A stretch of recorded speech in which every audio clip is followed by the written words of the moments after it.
Good afternoon. You must excuse my hoarseness, but as you were told, because of the bad weather in Michigan, and I was running around this week preparing to bury a brother of mine, not biologically, but an adopted brother. We were so close for so many years that if we were biologically, it couldn't be any different. A brother who just passed after 6 days of marriage. At 71, he had a massive heart attack. So the irony is that he married on a Wednesday. The next Wednesday morning he was dead. And the following Wednesday coming up, he will be ritualized, and the next day after, he will be interned. Many of you may have known of him. He was once the greatest jazz violinist in the United States, Mr. Aubrey Welch. He drew from professional music because he refused to allow drugs to be used in his quartet, and then went to drive a taxi and subsequently retired, but still played music for shut-ins and hospitals and so forth, and sometimes in the summer in the park and Parks Department. As a matter of fact, he was going to play for the group sponsoring next week's dinner at Camp Minising. Now he's passed away. To me, it was worse than that because I introduced him to the lady he married. I stood as the best man at the wedding and all of that. Every morning that I was in the United States and wasn't traveling outside of New York, we had breakfast together.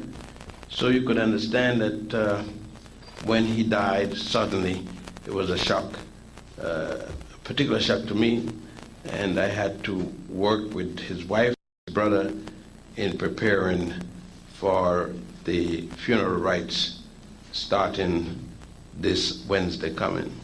So between those two things, as our brother said, the body finally said it had to rest, and I lay down, but then Sister Kefa called me and reminded me that I was to come here today. It slipped me because I was sleeping, but I got up to the task. So I beg you for forgiveness for not having my voice in the proper manner.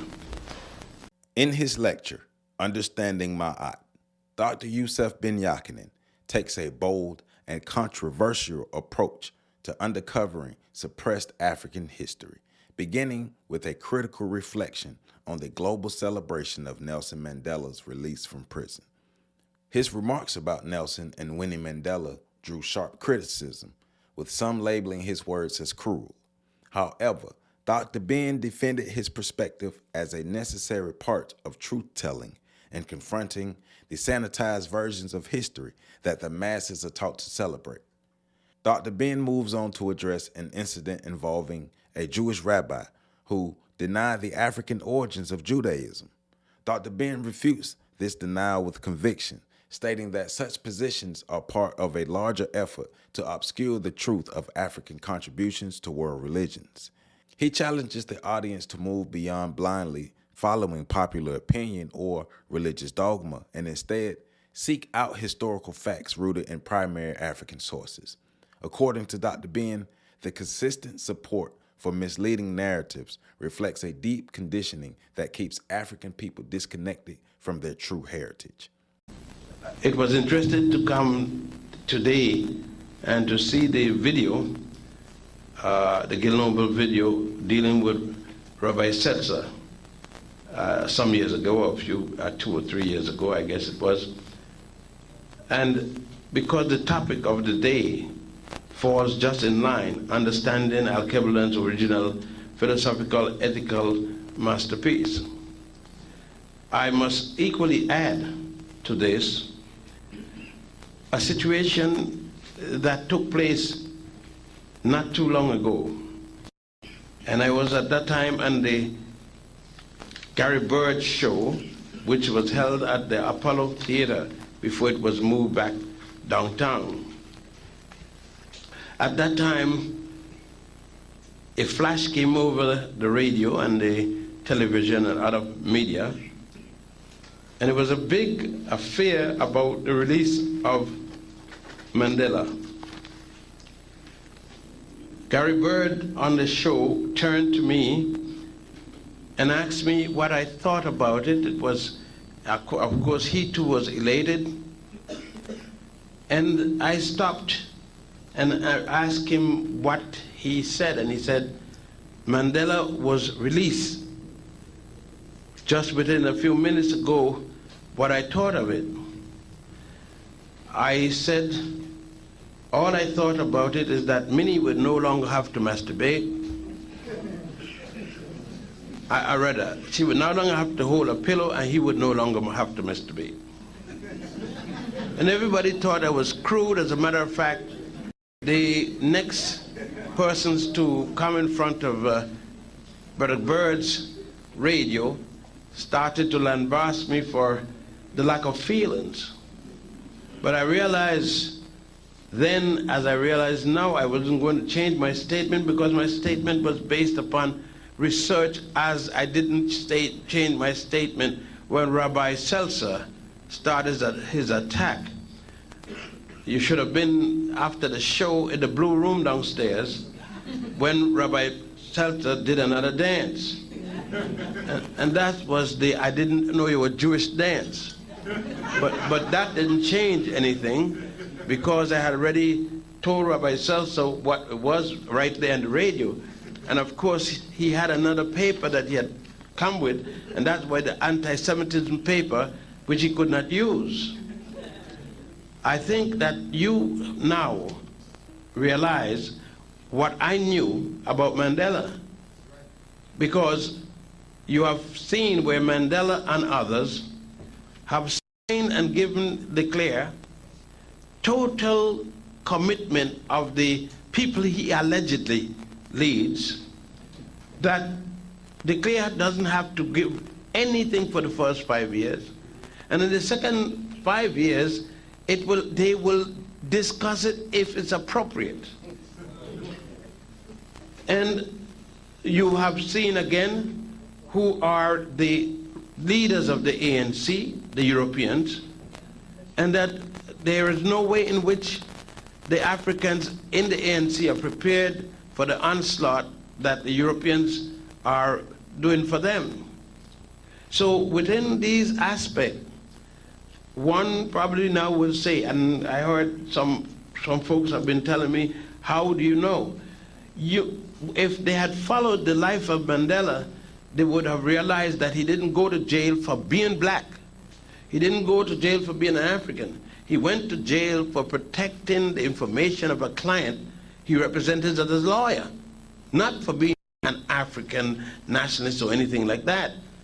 And therefore, I knew, based upon the release, it had to be something very important, because the man for the PSC who was released on the same date as Mandela was in prison 15 months before Mandela and left the same time as Mandela, yet the press played up nothing about this man who died 2 weeks later after he was left out of prison. But there were other things that I knew that made a statement I did. In the case of the rabbi, as you noticed, the rabbi was saying, yes, Dr. Ben is right halfway, and this other way he isn't right. That the Jews were not, that Judaism didn't come out of Africa. Then he turns around and say, well, yes, there was the time with Abraham, as it said that the Jews were there. And I said for 400 years, Moses and all of them they became, if they were, and there never was anything, they became what they were supposed to be while in Egypt, and they all were born there, except Abraham and Joseph and the few other people there. We have a habit of supporting popular situation rather than correct situation. If the thing has the popularity of the time, we support it. And anyone who dares to challenge it, we do not ask the challenger, do you have facts? And then examine the facts that the challenger put forward, but we reject the challenger solely because the persons in view is popular. This week, last weekend, we had a popular situation of buying clothes. Regardless of what the quality of clothes was, we were out there demonstrating for an affair that never took place. We were out there talking about Osiris, his son, I'm using the Western term, his son Horus, and Osiris' wife and Horus' mother, Isis. We were celebrating, first we were mourning the death of the son and celebrating the resurrection of the father. We were celebrating the resurrection of a penis, a hard-on, and don't know it. When we spoke of Jesus' resurrection, we do not know that we were speaking about Osiris receiving back his penis, which had been cut off and thrown in the river Nile and eaten by a Nile catfish. It returned because this most faithful of African women, as most Africans are, and most African men cannot, most African women are, and most African men cannot understand it because their masters have already told us that black women are no good, and so we don't marry many of them, especially when we could throw a baseball or a football or some of their ball. Now, we do not examine, as I said before, and so the big fiasco went on. And had we known that the resurrection meant when Isis appealed to God Ra to give back her husband his manhood so that he can again secure for the world a good God, because he was murdered by his brother, the bad god, which you call a devil, said Typhon. And so God had given him back his penis. But the penis was given back as a dead penis, lying straight horizontally.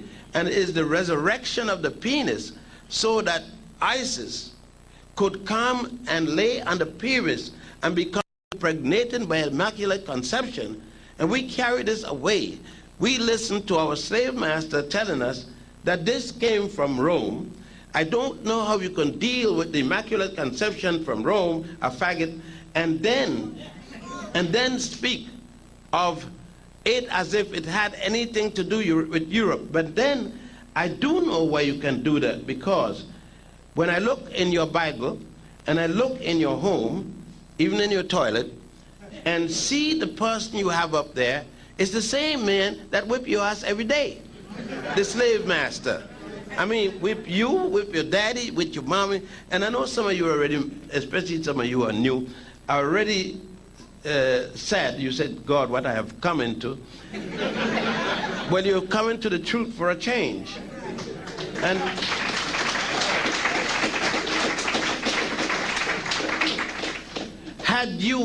had you been to Egypt, if not with me, but at least been to a place called Dendera, another place called Abydos, immediately you would know what I am speaking is the truth, because you would have seen the story of Isis and Horus.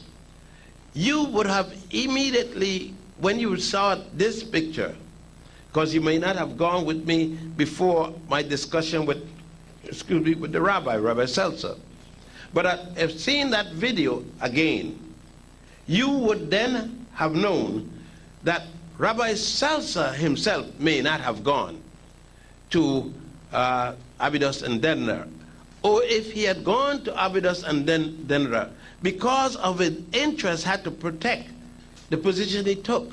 Remember, that Rabbi Seltzer not only represented the ADL at that time, but Rabbi Seltzer was the president of the local Great Neck NAACP and the local Urban League. He was the multi-genius of Great Neck. And he had to say, he had to protect, because those of you who are Christians, Jews, and Muslims, Rabbi Seltzer was defending you.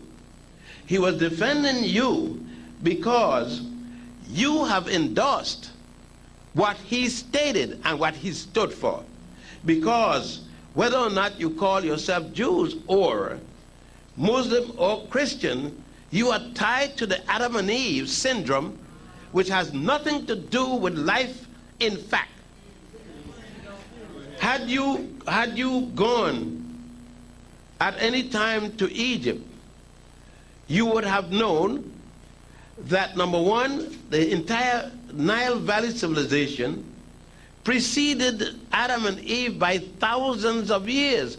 There was no mention of Adam and Eve anywhere in the world, since it is the Jews or Hebrews or Haribu, any of those names you want to use, since it is that they are the ones that gave you the concept of an Adam and Eve, of a beginning of the world starting with a God by the name of Jehovah, you would have known that it could not have been a fact, because there isn't a single Jew alive before Abraham. Abraham is said in your Bible, in your Torah, in your Quran, to have been the first of the Jews born in the city of Ur in Chaldea. Now the rabbi had to make a double up on that, because he said they were Mesopotamians. They know thing about them being Mesopotamian. It said he was born in the city of Ur, that's what the Bible said, in the nation of Chaldea. And at Chaldea, they admitted, as the rabbi did, was at the time controlled by African people.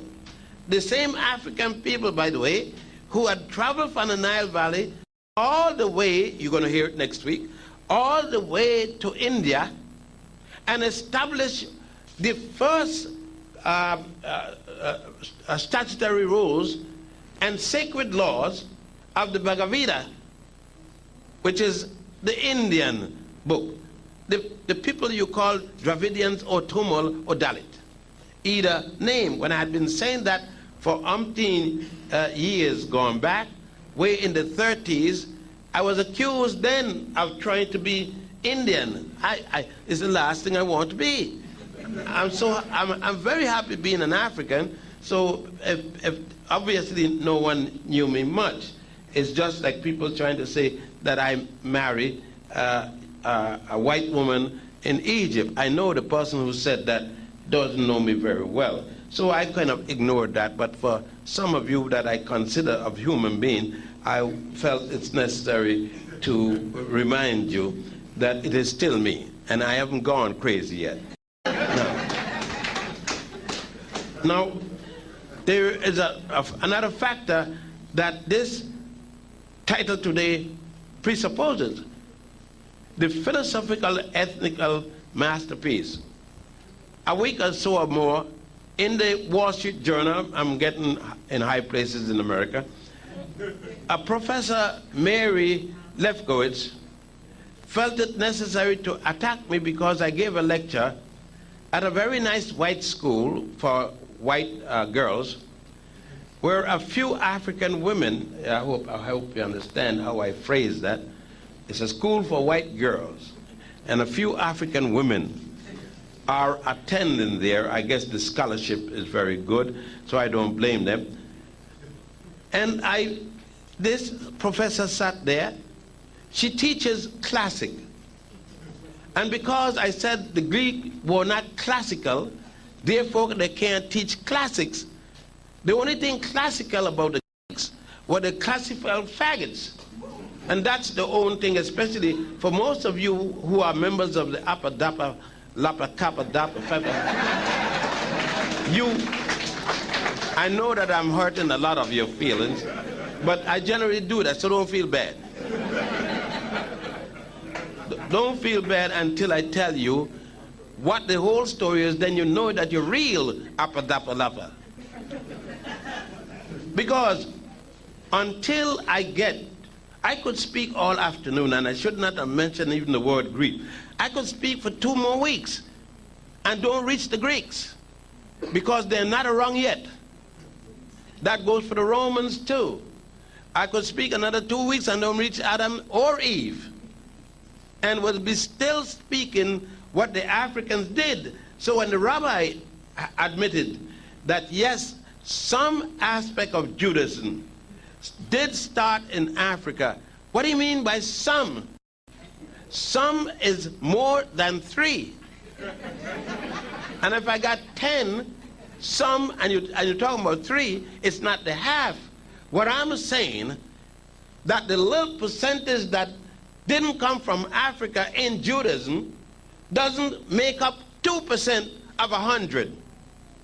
I am saying that if my mother gave birth to me, certainly my mother gave birth to me through a certain orifice, which all of you come out, not my mother, but somebody, some mother. Every one of you come through it. The mere fact that I go back into an orifice doesn't make that other woman my mother. The mere fact then that Judaism come through the orifice of Africa and then went to Asia to go into the orifice don't mean that Judaism is an African religion. And I want to make it clear for those of you who are Jewish.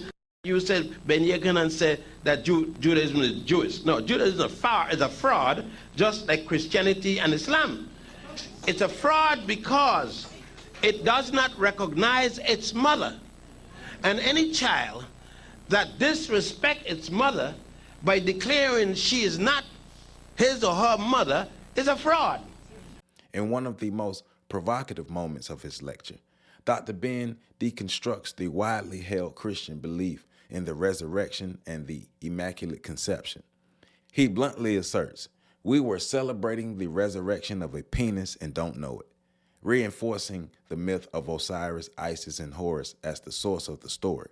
He argues that what has been passed off as a European origin religious tale is in fact an African myth that predates Christianity by thousands of years.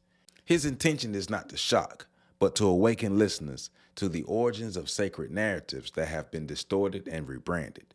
Dr. Ben underscores that the story of Isis giving birth to Horus after the resurrection is depicted on the temple walls and pyramids of ancient Egypt. These visual records, he claims, are irrefutable evidence of the African roots of these religious concepts. He criticizes scholars and religious leaders who deliberately misrepresent these stories to keep African people ignorant of their rich spiritual and historical legacy. According to Dr. Ben, miseducation is not accidental. It is strategic and ongoing. In closing, Dr. Ben reminds the audience that African civilizations and belief systems existed long before the figure of Abraham and the formal birth of Judaism. He asserts that the true origins of Judaism are deeply African, rooted in Nile Valley civilizations. The lecture is both a history lesson and a passionate call to action, to reclaim and study African history from African sources and to reject the continued erasure of Black people's contributions to global culture and religion.